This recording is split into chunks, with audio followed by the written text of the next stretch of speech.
আজি আমাৰ আদৰ্শ ট্ৰাইবেল উচ্চতৰ মাধ্যমিক বিদ্যালয়ৰ নৱম মানৰ ছাত্ৰ ছাত্ৰীসকলক গ্ৰীড পদ্ধতিৰে কিদৰে মানচিত্ৰ অংকন কৰিব পাৰি তাৰ বিষয়ে অকণমান তেওঁলোকক এটি ৱৰ্কশ্বপ কৰ্মশালা আয়োজন কৰা হৈছিলে।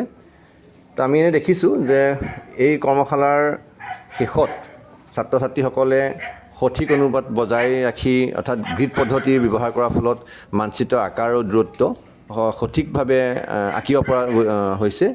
তাৰ উপৰিও অংকন সহজ হৈছে। জটিল মানচিত্ৰ সৰু ঘৰত ভাগ কৰাৰ বাবে ছাত্ৰ ছাত্ৰীয়ে সহজেই আঁকিব পাৰিছে। তাৰ উপৰিও ভুল কম হৈছে। স্থান, সীমা, আকৃতি আদিসমূহৰ ভুলৰ সম্ভাৱনা কম হৈছে আৰু পৰ্যবেক্ষণ ক্ষমতাও বৃদ্ধি পাইছে। গ্ৰীড চাই আঁকোতে শিক্ষাৰ্থীয়ে মনোযোগ আৰু পৰ্যবেক্ষণ শক্তিও বৃদ্ধি পাইছে। তাৰ উপৰি মানচিত্ৰৰ জ্ঞান উন্নত হৈছে। দেশ, ৰাজ্য বা নদ নদী, পৰ্বত পাহাৰৰ স্থান অৱস্থান ভালদৰে মনত ৰাখিছে তেওঁলোকৰ আৰু আত্মবিশ্বাস বৃদ্ধি পাইছে। সঠিকভাৱে মানচিত্ৰ আঁকিব পাৰিছে আৰু তেওঁলোকৰ মাজত আত্মবিশ্বাস বাঢ়িছে। তাৰ উপৰিও সৃজনশীলতা আৰু ক্ষমতাৰ অংকন দক্ষতাৰ উন্নত হৈছে।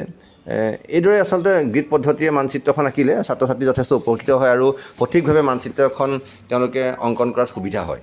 তো মই ভাবোঁ যদি প্ৰত্যেক বিদ্যালয়ত এনেদৰে ছাত্ৰ ছাত্ৰীসকলক গ্ৰীড পদ্ধতিৰ দ্বাৰা যদি মানচিত্ৰ অংকন কৰিবলৈ শিকোৱা হয় তেতিয়া মই ভাবোঁ ছাত্ৰ ছাত্ৰী যথেষ্ট উপকৃত হ'ব আৰু মানচিত্ৰ অঁকাৰ যিটো জটিলতা, জড়তা সেইটো নাইকিয়া হ'ব।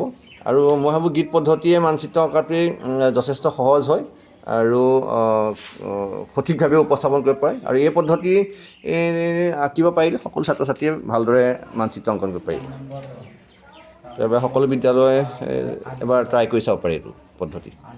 খুব পপুলাৰ পদ্ধতি। 9 নম্বৰ আৰু 4 নম্বৰ 4 নম্বৰ গড় পাই 5 নম্বৰলৈ পালোঁ।